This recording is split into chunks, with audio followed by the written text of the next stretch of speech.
Friends అందరికీ నమస్కారం. జనవరి 1 నుండి నెల రోజుల పాటు కొత్త పోలీస్ యాక్ట్ అయితే గనక అమల్లోకి రానుంది. ఎవరైనా గనక ఇక ఇలా చేస్తే కఠిన చర్యలు తప్పవని పోలీస్ శాఖ అయితే హెచ్చరిస్తోంది.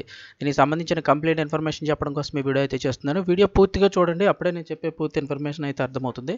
అలాగే ఇంకెవరైనా మన ఛానల్ సబ్స్క్రైబ్ చేసుకోకపోతే వెంటనే సబ్స్క్రైబ్ చేసుకోండి ఫ్రెండ్స్. చాలామంది సబ్స్క్రైబ్ చేసుకోకుండానే వీడియోస్ అయితే చూస్తున్నారు. అలాగే దయచేసి ఒక లైక్ చేయడం మర్చిపోకండి. ఇంక వివరాల్లోకి అయితే కనుక వెళ్ళిపోదాము. జనవరి నుంచి జిల్లాలో పోలీస్ యాక్ట్ అమలు.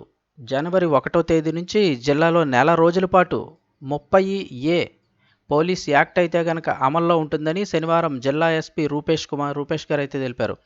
జిల్లాలో శాంతి భద్రతలను దృష్టిలో ఉంచుకొని నెల రోజుల పాటు అంటే జనవరి 1వ తేదీ నుంచి ఆల్మోస్ట్ ఫిబ్రవరి స్టార్టింగ్ వరకు కూడా ఈ నెల రోజుల పాటు జిల్లా వ్యాప్తంగా కూడా 30 అలాగే 30A పోలీస్ యాక్ట్ అయితే కనుక 1861 ఈ యాక్ట్ అయితే కనుక అమల్లో ఉంటుందని తెలిపారు.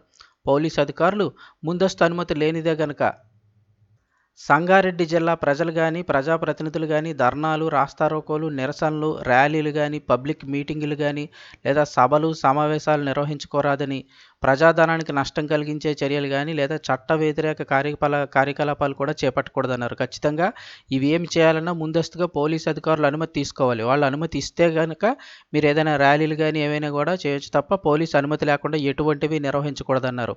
ఇక అలాగే జిల్లా ప్రజలు, ప్రజాప్రతినిధుల వివిధ సంఘాల నాయకులు ఈ విషయంలో పోలీసు వారికి సహకరించాల్సిందిగా సూచించారు. అనుమతి లేకుండా కనుక పై చర్యలకు పాల్పడితే సంబంధిత వ్యక్తులపై చట్టరీత్యా కఠిన చర్యలు తీసుకోవడం జరుగుతుందని అయితే హెచ్చరించారు. సో నెల రోజుల పాటు సంగారెడ్డి జిల్లాలో అయితే కనుక ఖచ్చితంగా ఈ యాక్ట్ అయితే అమల్లో రానుంది.